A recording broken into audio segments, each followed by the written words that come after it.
ವಾದ ಮಾಡುವಂತಹ ಗುಣ, ಕ್ವಶನ್ ಕೇಳುವಂತ ಮಾಡುವಂತಹ ಗುಣ ತಪ್ಪಲ್ಲ. That is right. ಸೊ ಯಾಕೆ ನಿಮಗೆ ತಪ್ಪು? ನಿಮಗೆ ತಪ್ಪಲ್ಲ, ಒಳ್ಳೆ ಗುಣ. ಇನ್ಫ್ಯಾಕ್ಟ್ ಅದು ಗ್ರೇಟೆಸ್ಟ್ ಸ್ಟ್ರೆಂತ್, ನಿಮ್ಮ ಒಳಗಿನ ಗ್ರೇಟೆಸ್ಟ್ ಸ್ಟ್ರೆಂತ್. ಬಟ್ ಆದರೆ ಒಂದು ಅರ್ಥ ಮಾಡ್ಕೋಬೇಕು. ಏನು ಅರ್ಥ ಮಾಡ್ಕೋಬೇಕು? ಅದಕ್ಕೊಂದು ಸ್ಟೋರಿ ಇದೆ ಮೇಡಮ್, ಬೆಸ್ಟ್ ಸ್ಟೋರಿ. ಏನಪ್ಪ ಅಂದರೆ ಒಂದು ಕತ್ತೆ, ಡಾಂಕಿ, ಕತ್ತೆ ಮತ್ತೆ ಹುಲಿ, ಟೈಗರ್, ಇವೆರಡು ಫೈಟಿಂಗ್ ಮಾಡ್ತಾರೆ, ಜಗಳ ಮಾಡ್ತಾರೆ, ವಾದ ವಾದ ವಾದ ವಾದ ವಾದ. ಕತ್ತೆದೇನಪ್ಪ ವಾದ ಅಂತ ಹೇಳಿದ್ರೆ ಹುಲ್ಲಿದೆ ಅಲ್ಲ, ಹುಲ್ಲು ಅದು ಕೆಂಪಿದೆ ಅಂತ, ಗ್ರಾಸ್ ಕೆಂಪಿದೆ, ರೆಡ್ ಕಲರ್ ಇದೆ ಅಂತ ಹೇಳಿ. ಹುಲಿದೇನಪ್ಪ, ಇಲ್ಲ ಕಾರಣ ಅದು ಗ್ರೀನ್ ಇದೆ, ಗ್ರಾಸ್ ಗ್ರೀನ್ ಇದೆ ಅಂತ. ಇವರಿಬ್ರು ಸಿಕ್ಕಾಪಟ್ಟೆ ಫೈಟಿಂಗ್ ಮಾಡ್ತಾರೆ, ಜಗಳ ಮಾಡ್ತಾರೆ, ವಾದ ಮಾಡ್ತಾರೆ. ಇದು ಬಹಳ ಅತಿರೇಕಕ್ಕೆ ಹೋಗ್ಬಿಡುತ್ತೆ ಮೇಡಮ್. ಆಮೇಲೆ ಇದೇನಾಗುತ್ತೆ, ನಿಲ್ಲೋದಿಲ್ಲ ಜಗಳ. ಫೈನಲಿ ಇವರು ಪಂಚಾಯತಿಗೆ ಹೋಗ್ತಾರೆ. ಎಲ್ಲಿ ಅಂತ ನೋಡಿದ್ರೆ ಲಯನ್ ಫಾರೆಸ್ಟ್ ಕಿಂಗ್. ಸೊ ಹಾಗಾಗಿ ಲಯನ್ ಹತ್ರ ಪಂಚಾಯತಿ ಬರ್ತಾರೆ. ಲಯನ್ಗೆ ಬಂದು ಕೇಳಿದ್ದಾರೆ ಎಲ್ಲ ಬೇರೆ ಪ್ರಾಣಿಗಳೆಲ್ಲ ಬಂದು ಕೂತ್ಕೊಂಡಿರ್ತಾರೆ. ಏನಾಗುತ್ತೆ ನೋಡೋಣ, ಏನು ಕೊಡ್ತಾರೆ ಕಿಂಗ್, ಏನು ಕೊಡ್ತಾರೆ ಡಿಸಿಷನ್ ನೋಡೋಣ ಎಲ್ಲ ಕೇಳಿಸ್ಕೊಂತಾನೆ. ಲಯನ್ ಇವ್ರು ನಿಮ್ದೇನು ಹೇಳಪ್ಪ ಅಂತ ಕೇಳಿಸ್ಕೊಂಡು, ನಿನ್ನ ಪರವಾಗಿ ಎಲ್ಲ ಕೇಳಿಸ್ಕೊಂಡು ಆದಮೇಲೆ ನನ್ನ ಲಯನ್ ಏನು ಹೇಳ್ತಾನೆ, ಓಕೆ ಎಲ್ಲ ವಾದ ವಿವಾದಗಳನ್ನು ಕೇಳಿಸ್ಕೊಂಡಿದ್ದೀನಿ, ನನ್ನ ನಿರ್ಣಯ ಇವಾಗ ಹೇಳ್ತೀನಿ. ಏನಪ್ಪ ಅಂದರೆ ಇನ್ಮೇಲಿಂದ ಇಲ್ಲಿದ್ದ ನೆಕ್ಸ್ಟ್ 3 ತಿಂಗಳವರೆಗೂ ಹುಲಿಯನ್ನು ಬಹಿಷ್ಕಾರ ಮಾಡಲಾಗಿದೆ ಕಾಡಿನಿಂದ. ಅದನ್ನು ಹುಲಿ ಕಾಡಿನಿಂದ ಹೊರಗಡೆ ಹೋಗಬೇಕು. This is my final decision. ನಂದು ಮುಗಿಸ್ಬಿಟ್ಟು ಹುಲಿ ಬಹಳ ಬೇಜಾರಾಗುತ್ತೆ.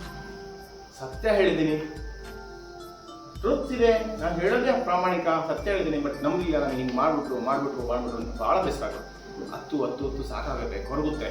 ಆಮೇಲೆ ಇನ್ನೇನು ಕೊನೆಗೆ ಹೋಗ್ತಿದ್ದೀನಿ, ನಾನು ಫಾರೆಸ್ಟ್ ಬಿಟ್ಟು ಹೋಗ್ತಿದ್ದೀನಿ. ಬಟ್ ಸ್ಟಿಲ್ ನಾನೇನು ಮಾಡ್ತೀನಿ ಅಂತ ಹೇಳಿದ್ರೆ, ಒಂದ್ಸಲ ಲಾಯನ್ ಹತ್ರ ಹೋಗಿ ಮಾತಾಡ್ಕೊಂಡು ಪರ್ಸ್ನಲಿ ಯಾಕೆ ಹಿಂಗೆ ಮಾಡಿದೆ ಅಂತ ಕೇಳಬೇಕು.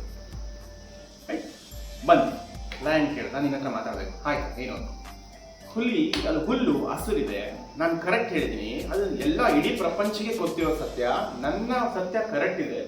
ಇದು ನೀನು ಯಾಕೆ ಒಪ್ಕೊಳ್ಳಿಲ್ಲ, ಯಾಕೆ ನನಗೆ ಪನಿಷ್ಮೆಂಟ್ ಮಾಡಿದೆ, ಇದು ತಪ್ಪಾ ಅಂತ ಕೇಳೋಕೆ ಸ್ಟಾರ್ಟ್ ಮಾಡಿ. ಅವಾಗ ಅದಕ್ಕೆ ಲಾಯನ್ ಎಂಥ ಸತ್ಯ ಹೇಳ್ತು ಅಂತ ಹೇಳಿದ್ರೆ, ಲೇ ಹುಲಿಯೇ, ಆಯ್ತಾ, ಲೇ ಹುಲಿಯೇ, ನಾನು ನಿನಗೆ ಹುಲ್ಲಿನ ವಿಚಾರಕ್ಕೆ ಪನಿಷ್ಮೆಂಟ್ ಗೊತ್ತಿಲ್ಲ, ನನಗೂ ಗೊತ್ತು ಹುಲ್ಲು ಹಸಿರಿದೆ, ಪ್ರಪಂಚಕ್ಕೂ ಗೊತ್ತು ಹುಲ್ಲು ಹಸಿರಿದೆ ಅಂತ ಹೇಳಿ. ಹುಲಿ ನಿನ್ನ ಯೋಗ್ಯತೆ ಬೇರೆ, ಹೋಗಿ ಕತ್ತಿ ಜೊತೆ ಜಗಳ ಆಡಿಯಲ್ಲ, ಕತ್ತಿ ಜೊತೆ ವಾದ ಮಾಡಿಯಲ್ಲ, ಕತ್ತಿ ಜೊತೆ ಕ್ವಶನ್ ಇಂಟ್ರಾಕ್ಷನ್, ಆಮೇಲೆ ಕತ್ತೆ ಮುಂದೆ ನಾನು ಬೆಸ್ಟ್ ಅಂತ ತೋರಿಸಿಯಲ್ಲ. ಸೊ ನಿನ್ನ ಯೋಗ್ಯತೆ ಇರೋರ ಜೊತೆ ಜಗಳ ಆಡು, ನಿನ್ನ ಯೋಗ್ಯತೆ ಇರೋರ ಜೊತೆ ನಿನ್ನ ಯೋಗ್ಯತೆಗೆ ತಕ್ಕ ಹಾಗೆ ಅವ್ರಿಗಿಂತ ನೆಕ್ಸ್ಟ್ ಲೆವೆಲ್ ಇರೋರ ಜೊತೆ ವಾದ ಮಾಡು, ಕ್ವಶನ್ ಕೇಳು, ಇಂಟ್ರಾಕ್ಷನ್ ಮಾಡು, ಡಿಬೇಟ್ ಮಾಡು. That is very important. So ಅವನಿಗೆ ಏನು ಗೊತ್ತಿಲ್ಲ ಅಂತ already you know that.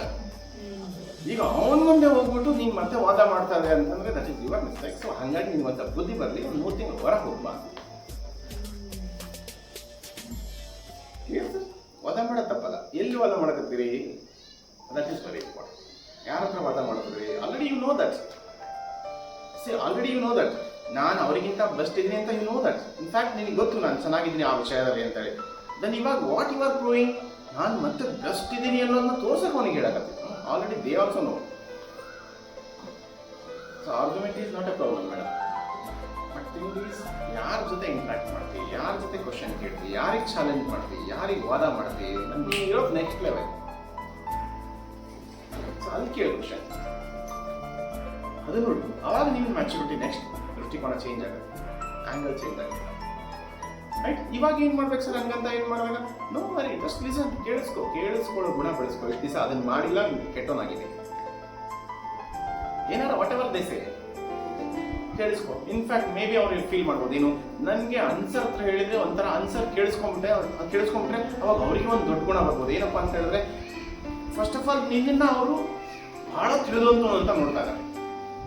Okay, ಇವಾಗ ನೀನೇ ಅವ್ರನ್ನ ಕೇಳಿಸ್ಕೊಂಡ್ಬಿಟ್ಟೆ ಅಂತ ಹೇಳಿದ್ರೆ ಅವ್ರಿಗೊಂದು ಸಮಾಧಾನ. ಏನಂತ ಹೇಳಿದ್ರೆ, ಆನ್ಸರ್ ನನಗೆ ಒಪ್ಪಿದಲ್ಲ, ಹಂಗಂದ್ರೆ ನಾನು ಚೆನ್ನಾಗಿದ್ದೀನಿ.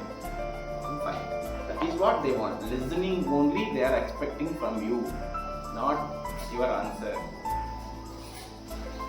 Just listen. So that is very